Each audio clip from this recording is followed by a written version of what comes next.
L'info écho avec Capital. Le chiffre du jour, 15 295, c'est le nombre de communes prélevant la taxe Gemapi ou taxe inondation. Depuis 2015, l'État a transféré aux communes et aux intercommunalités la compétence de lutter contre les inondations. Pour leur permettre de financer leurs opérations de prévention, les collectivités se sont vues proposer de lever une nouvelle taxe, la Gemapi. Au départ, très peu d'entre elles se sont saisies de cette opportunité, frileuses à l'idée de créer un nouvel impôt à la charge de leurs administrés. Mais quelques années plus tard, force est de constater qu'une part toujours plus importante des villes, près de la moitié, sont contraintes de l'appliquer. Votre commune en fait-elle partie ? Rendez-vous sur notre site pour le savoir. Le coup de gueule du jour pourrait être poussé par les retraités. La crise actuelle a en effet de lourdes répercussions sur notre régime vieillesse. Son déficit dépasse 25 milliards d'euros en 2020, quasiment 6 fois plus que prévu. Pour retrouver l'équilibre de notre système, les retraités, actuels et futurs, pourraient être mis à contribution d'ici 1 à 2 ans. Première piste d'économie envisagée, la création d'un âge pivot de départ, au-dessous duquel la pension serait minorée.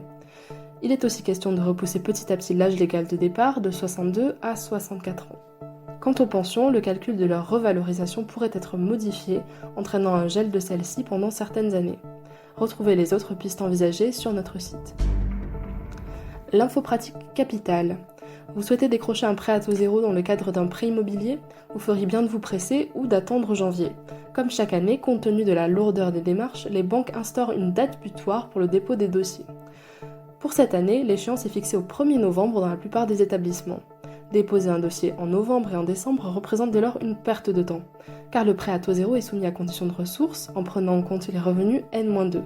Si bien que s'il est fourni en décembre, le dossier et notamment l'avis d'imposition ne sera plus à jour en janvier.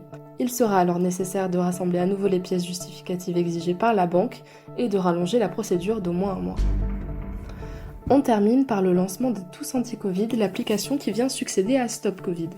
Pour rappel, Stop Covid n'était pas parvenu à devenir un outil grand public pour tracer les cas de coronavirus.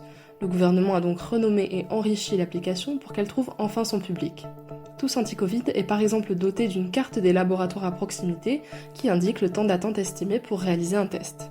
L'application permet aussi de consulter des conseils personnalisés pour lutter contre le coronavirus. Enfin, il est possible de générer une attestation dérogatoire de déplacement à utiliser en cas de besoin pendant le couvre-feu. C'était l'info écho avec Capital.